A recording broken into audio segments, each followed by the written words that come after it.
Hi friends, Bytz in the പുതിയ വീഡിയോയിലേക്ക് എല്ലാവർക്കും സ്വാഗതം. നമ്മൾ ഇന്നത്തെ വീഡിയോയിൽ നമ്മൾ ഒരു പുതിയ പ്രോഡക്റ്റ് ആണ് പരിചയപ്പെടാൻ പോകുന്നത്. Digitekന്റെ വയർലെസ് മൈക്രോഫോൺ dwm102. ഞങ്ങളത് വാങ്ങിച്ചത് ആമസോണിൽ നിന്നാണ്. അതിൻ്റെ ടോട്ടൽ കോസ്റ്റ് ആയത് 6900 ആണ്. ഇത് ആക്ച്വലി പറഞ്ഞു കഴിഞ്ഞാൽ മാക്സിമം ഫീച്ചേഴ്സ് കവർ ചെയ്യുന്ന ഒരു ബഡ്ജറ്റ് വയർലെസ് മൈക്രോഫോൺ ആണ്. അപ്പോൾ ഇതിൻ്റെ ഇൻഡെപ്ത് ഡീറ്റെയിൽസ് നോക്കുന്നതിന് മുന്നേ നമുക്ക് ഇതിൻ്റെ അൺബോക്സിംഗ് ഒന്ന് ചെയ്യാം. ഡിജിടെക്കിൻ്റെ ആക്ച്വലി നോർമൽ മൈക്കും റിംഗ് ലൈറ്റൊക്കെ ഞങ്ങൾ യൂസ് ചെയ്യുന്നുണ്ട്. അപ്പോൾ മാക്സിമം ഇവരുടെ പ്രോഡക്റ്റ്സ് ഈ പാക്കിംഗ് വരുന്നത് ഈ ഒരു ബ്ലാക്ക് ആൻഡ് യെല്ലോ കോമ്പിനേഷനിലാണ്. അപ്പോൾ നമുക്കൊന്ന് തുറന്ന് നോക്കാം. ഓക്കെ, ഇവിടെയാണ് നമ്മുടെ മൈക്രോഫോണിൻ്റെ ചാർജിങ് കേസ് തന്നിട്ടുണ്ട്. പിന്നെ ഒരു ആക്സസറി ബോക്സ് ഉണ്ട്. പിന്നെ ആസ് യൂഷ്വൽ ഡോക്യുമെൻറ്റേഷനാണുള്ളത്. അപ്പോൾ ആദ്യം നമുക്ക് ഈ ആക്സസറി ബോക്സ് ഒന്ന് നോക്കാം. അതായത് നമ്മുടെ മൈക്രോഫോണിൻ്റെ കൂടെ എന്തൊക്കെ ആക്സസറി സപ്പോർട്ടാണ് തന്നിട്ടുള്ളത് എന്നുള്ളത്. ആക്സസറി ബോക്സിൽ ആക്ച്വലി നമുക്ക് 1, 2, 3, 4, 5, 6, 7, 8 ഐറ്റംസ് ഉണ്ട്. അപ്പോൾ നമുക്ക് ഓരോന്നും എന്തൊക്കെയാണെന്ന് നോക്കാം. ഓക്കെ, ആദ്യം തന്നെ നമുക്ക് 2 വിൻഡ് ഷീൽഡ്സ് തന്നിട്ടുണ്ട്. ഇതിപ്പോൾ നമ്മൾ ഈ വോയിസൊക്കെ റെക്കോർഡ് ചെയ്യുന്ന സമയത്ത് നല്ല കാറ്റൊക്കെ ഉള്ള സിറ്റുവേഷൻ ആണെങ്കിൽ ഇത് നമ്മൾ ഈ മൈക്രോഫോണിൻ്റെ മേലെ അറ്റാച്ച് ചെയ്ത് കഴിഞ്ഞാൽ നമുക്ക് കാറ്റിൻ്റെ സൗണ്ടൊക്കെ കുറഞ്ഞു കിട്ടും. നെക്സ്റ്റ് ഒരു USB Type-C കേബിൾ തന്നിട്ടുണ്ട്. ഇത് നമ്മുടെ നോർമൽ ഫോണിൻ്റെ ഒക്കെ പോലെ തന്നെയാണ്. നമുക്ക് അഡാപ്റ്ററിൽ കണക്ട് ചെയ്തിട്ട് നമ്മുടെ മൈക്രോഫോൺ ചാർജ് ചെയ്യാവുന്നതാണ്.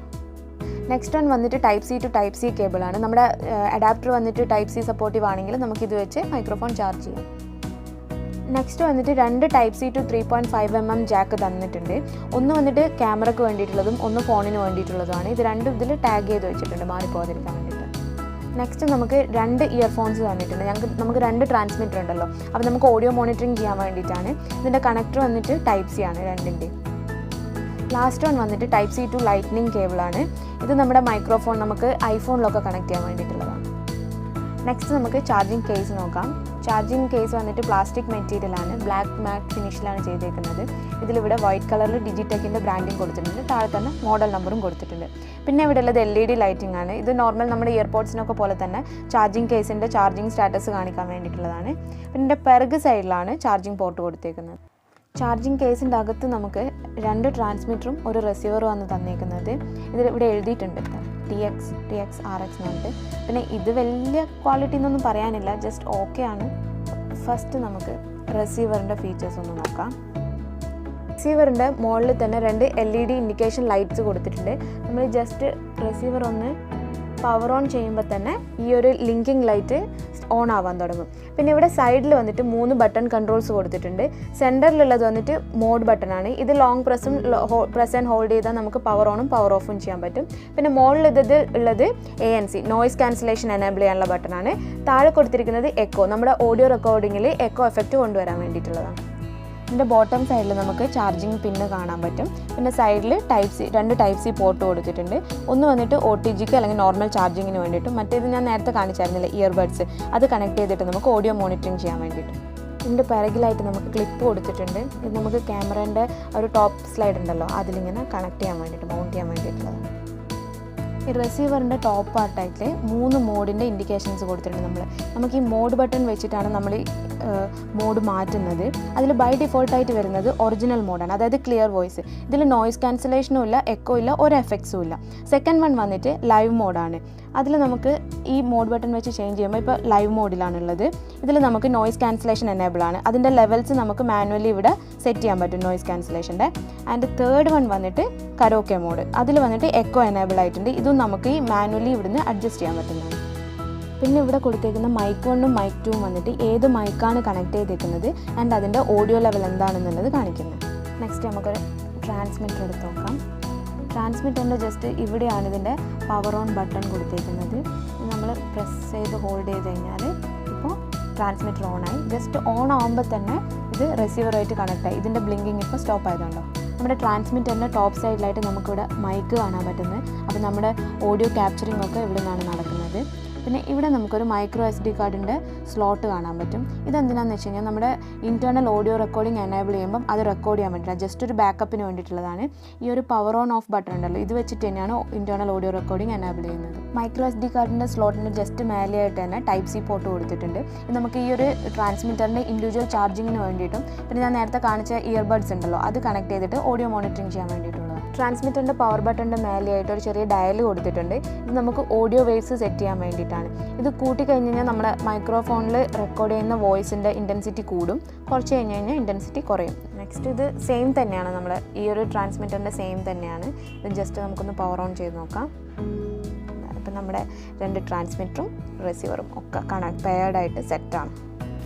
അപ്പോൾ ഇപ്പം നമ്മൾ ഈ ഒരു വോയിസ് നിങ്ങൾ കേൾക്കുന്നത് നമ്മുടെ ഡിജിടെക്കിൻ്റെ മൈക്രോഫോണിൽ റെക്കോർഡ് ആവുന്നതാണ്. പിന്നെ ഇതിൻ്റെ ഒരു ഫീച്ചറും കൂടി ഉണ്ട്. എന്താണെന്ന് വെച്ച് കഴിഞ്ഞാൽ നമ്മൾ ബ്ലൂടൂത്ത് വഴി മൊബൈലിൽ കണക്ട് ചെയ്യുകയാണെങ്കിൽ നമ്മളിപ്പോൾ ഈ ഒരു മൈക്കിൽ നമ്മൾ റെക്കോർഡ് ചെയ്യുമ്പോൾ ഇതിൽ നമ്മൾ ബ്ലൂടൂത്ത് ഫോണിൽ കണക്ട് ചെയ്തിട്ട് ഒരു ബാക്ക്ഗ്രൗണ്ട് മ്യൂസിക് വെക്കുകയാണെങ്കിൽ നമുക്ക് എഡിറ്റിങ്ങിൽ കുറച്ച് സമയം ലാഭിക്കാൻ പറ്റും. ലൈവായിട്ട് തന്നെ നമ്മുടെ വോയിസിൻ്റെ കൂടെ ബാക്ക്ഗ്രൗണ്ട് മ്യൂസിക് നമുക്ക് കിട്ടും. ഇപ്പോൾ ഈ റെക്കോർഡ് ആയിക്കൊണ്ടിരിക്കുന്ന വോയിസ് എന്ന് പറഞ്ഞാൽ ഡിഫോൾട്ട് ആയിട്ടുള്ള ഒറിജിനൽ മോഡലുള്ളതാണ്. അപ്പോൾ നമുക്ക് എക്സ്റ്റേണൽ ഇവിടെ പൊതുവേ വോയിസ് കുറഞ്ഞിട്ടുള്ള സ്ഥലത്താണ് ഞാനുള്ളത്, എന്നാലും ഒറിജിനൽ മോഡൽ റെക്കോർഡാവുന്ന വോയിസ് ആണ് ഇപ്പോൾ കേൾക്കുന്നത്. ഇപ്പം നമ്മൾ കരോക്കെ മോഡ് എനേബിൾ ചെയ്തിട്ടുള്ളത് ലെവൽ 1 എക്കോയിലാണുള്ളത്. അതിലുള്ള വോയിസ് ആണ് നിങ്ങളിപ്പോൾ കേൾക്കുന്നത്. ഞാൻ നേരത്തെ പറഞ്ഞതുപോലെ തന്നെ റിസീവറിലുള്ള പോലെ തന്നെ ട്രാൻസ്മിറ്ററിലും ഈ ഒരു ക്ലിപ്പ് കൊടുത്തിട്ടുണ്ട്. നമുക്കിങ്ങനെ മൗണ്ട് ചെയ്ത് വെക്കാം നമ്മുടെ ഡ്രസ്സിലൊക്കെ. ഇപ്പം എക്കോ ലെവൽ 2ലുള്ള വോയിസ് ആണ് നിങ്ങൾ കേൾക്കുന്നത്. എക്കോ ലെവൽ 2 സെറ്റ് ചെയ്തേക്കുവാണ്. ഇപ്പം ഞാൻ വോയിസ് ഡയലിൽ മാക്സിമത്തിൽ വെച്ചിട്ടുള്ളത്, നിങ്ങൾക്ക് നന്നായിട്ട് കേൾക്കാൻ പറ്റുന്നുണ്ടാവും. ഇപ്പം ഞാനിത് കുറച്ച് കൊണ്ടുവരുവാണ് വോയിസ്. അതിനനുസരിച്ച് വോയിസ് കുറഞ്ഞു വരുന്നുണ്ടാവും.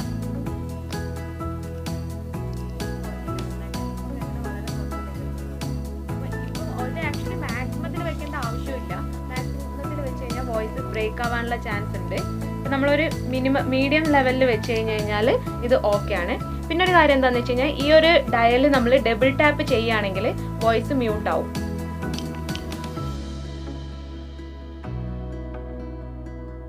വീണ്ടും നമ്മൾ ഡബിൾ ടാപ്പ് ചെയ്ത് കഴിഞ്ഞാൽ അത് വോയിസ് റെക്കോർഡിംഗ് എനേബിൾ ആവും, അൺമ്യൂട്ട് ആവും. അപ്പോൾ നമ്മളൊരു ഔട്ട്ഡോർ ഡെമോൺസ്ട്രേഷന് വേണ്ടിയിട്ട് വന്നതാണ്. അത്യാവശ്യം റഷൊക്കെ ഉള്ള ഒരു ബറയിലുള്ള റോഡിലാണുള്ളത്. ഇപ്പം നോയ്സ് ക്യാൻസലേഷൻ എനേബിൾ ചെയ്യാനുള്ള വോയിസ് ആണ് നിങ്ങൾ കേൾക്കുന്നത്. നമുക്കൊന്ന് നോയ്സ് ക്യാൻസലേഷൻ എനേബിൾ ചെയ്ത് നോക്കാം. ഓക്കെ, ഫസ്റ്റ് ലെവലിൽ നോയ്സ് ക്യാൻസലേഷൻ എനേബിൾ ചെയ്ത് വെച്ചിട്ടുള്ള സൗണ്ടാണ് ഇപ്പം നിങ്ങൾ കേൾക്കുന്നത്. ഇപ്പം നമുക്ക് സെക്കൻഡ് ലെവലിൽ വെച്ച് നോക്കാം.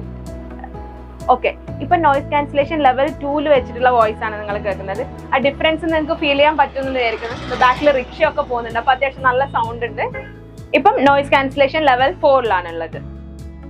അപ്പോൾ ഈ ഒരു അൺബോക്സിംഗ് ലൈവ് ഡെമോൺസ്ട്രേഷൻ വീഡിയോ ഒക്കെ കണ്ടതിലൂടെ ഈ ഒരു ഡിജിടെക്കിൻ്റെ വയർലെസ് മൈക്ക് എത്രത്തോളം പെർഫോമൻസ് ഉണ്ട് എന്നൊക്കെയുള്ള ഏതാണ്ട് ഒരു ഐഡിയ നിങ്ങൾക്ക് കിട്ടിക്കാണെന്ന് വിചാരിക്കുന്നു. പിന്നെ ഇതിൻ്റെ എടുത്തു പറയേണ്ട കാര്യം എന്താണെന്ന് വെച്ച് കഴിഞ്ഞാൽ ഈ ഒരു പ്രൈസ് റേഞ്ചിൽ ഒരു ബഡ്ജറ്റ് മൈക്രോഫോൺ തന്നെയാണിത്. കാരണം ഇത് തരുന്ന ഫീച്ചേഴ്സ്, നോയ്സ് ക്യാൻസലേഷൻ, പിന്നെ നമുക്ക് 2 ട്രാൻസ്മിറ്റർ ഉണ്ട്, പിന്നെ ഇന്റേണൽ വോയിസ് റെക്കോർഡിംഗ് ഉണ്ട്. ഇതൊക്കെ നമ്മൾ വേറൊരു ബ്രാൻഡിൽ നോക്കുകയാണെങ്കിൽ നമുക്കൊരു മിനിമം ഒരു 50,000 അല്ലെങ്കിൽ 15 or 20,000 നമ്മൾ സ്പെൻഡ് ചെയ്യേണ്ടതായിട്ട് വരും. അപ്പോൾ ഈ ഒരു 7,000-ൽ ഇത്രയും ഫീച്ചേഴ്സ് നമുക്ക് കിട്ടുന്നുണ്ടെങ്കിൽ ഇറ്റ്സ് റിയലി ഗുഡ്. പക്ഷേ ഒരു കാര്യം കൂടെ ഞാൻ പറയാം, ഇതിൻ്റെ ഈ ഒരു ക്വാളിറ്റി ഒക്കെ, പ്ലാസ്റ്റിക്കിൻ്റെ ക്വാളിറ്റി ഒന്നും അത്ര നല്ലതല്ല. ക്വാളിറ്റിയിൽ നമ്മൾ കുറച്ച് കോംപ്രമൈസ് ചെയ്യേണ്ടി വന്നിട്ടുണ്ട്. എങ്കിലും for this price range it's a good product.